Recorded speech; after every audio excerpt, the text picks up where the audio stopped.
Hey guys, Spirit of the Law here. A patch came out January 21st that has a lot of updates in it, but the headliner is one that gives a really unexpected buff to the Khmer. Maybe one day we'll look back and laugh, but going into Definitive Edition they were hands down the worst Arabia civilization statistically, by a pretty big margin, so safe to say an upgrade was definitely deserved. In this patch they get a new civ bonus, where they no longer need mills or town centers to drop off food. Essentially, the farmer uses their portal gun, or an aperture science quantum tunneling device to be specific, to instantly send any food they pick up back to the town center, just like in Age of Empires 3. That was never an aspect of that game I enjoyed personally, but in small doses and only on one civilization's farms, I think I can handle it. Naturally, this means a lot less walking around, so let's check out how this impacts their farming rate. I have some farms here around a town center, though to be fair, I suppose farm placement doesn't really matter for the Khmer now. In fact, let's just go wild and put them all over the place. Running it in the Dark Age, I found Khmer are about 7% faster than generic civilizations, which does put them a bit behind Aztecs and Slavs. Still, I'd call that easily top tier and definitely a huge boost to their feudal age economy. With Wheelbarrow, we'd expect it to not get as much impact because of the extra carry capacity, but in practice it still seems to help just as much. It kinda depends on how well placed the farms of the other civilizations are, but the trend I found is they collect the same as Aztecs and slower than the Slavs.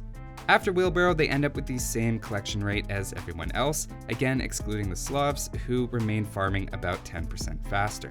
Now to be fair, farm placement does get kinda sketchy in the late game when your attention is all over the map, so unofficially this would help them not fall off quite as much in collection rate later on. The Slavs' title as the best farmers in the late game might be on paper only. Early game as well, this is a nice boost for the Khmer, and really that's when they needed the help. You'll still want to build a mill for berries and upgrades, but that's about it. Finally, you can make those perfect farming grids you always wanted. You can also put a few houses around to garrison into if you're worried about raiding, as that's another one of the Khmer's bonuses. Even despite the faster farming rate, saving on mills could add up to easily another 500 or 1000 wood over the course of the game, meaning it's even a decent wood bonus. To add to that, the training time for battle elephants also went down from 28 seconds to 24, which combined now with top tier farming, faster moving elephants, and not needing a barracks could make a fast castle into elephants a more viable strategy than ever. But while we're on the topic of the newest patch, there were a few other updates that I want to highlight.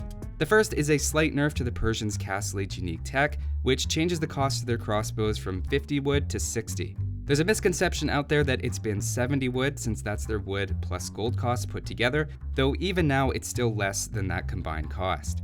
I see this as a Castle Age nerf if you're going for them early, as they're still a great option in the super late game when economies are fully boomed.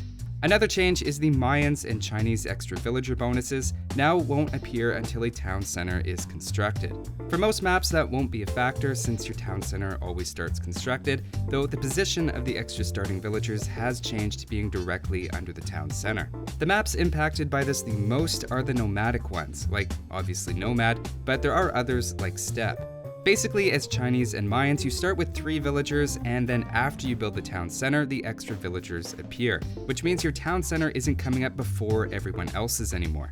This is definitely a nerf, but one that makes sense, as they really benefited disproportionately on those particular maps.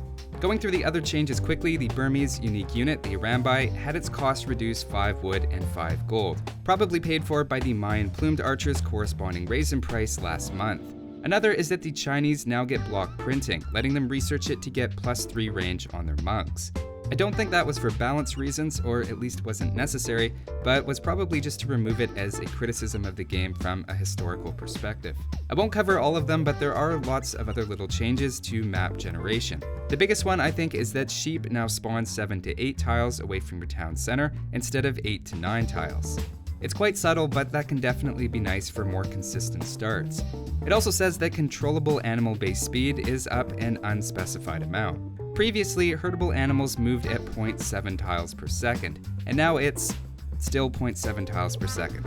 It looks to me like this one is just referring to horses, which used to have a slow default movement rate unless you use waypoints, in which case they started to run. Now it looks like they just always run, so I think that's what this one's about and not sheep scouting.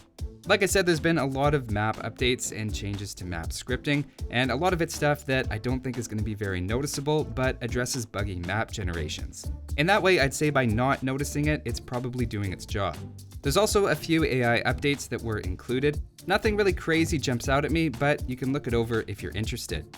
It seems like there was a focus on its behavior with docks and islands, which traditionally was something the AI has struggled with.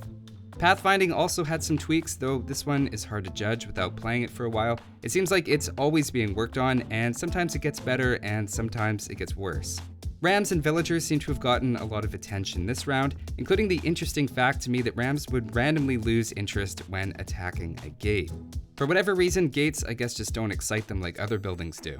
There are lots of other various small fixes and cool ideas like the monument in King of the Hill generating resources now for whoever controls it. I'll put a link in the description if you want to read them over yourself, but those were the main ones that jumped out to me. I've actually been waiting for this patch to drop as I've started working on a Civ overview, but didn't want to get into too much testing and suddenly have all the bonuses change. It definitely seems like things are starting to settle, and there weren't as many balance changes this time around. That's all for this one though. Thanks for watching guys, and I'll see you next time.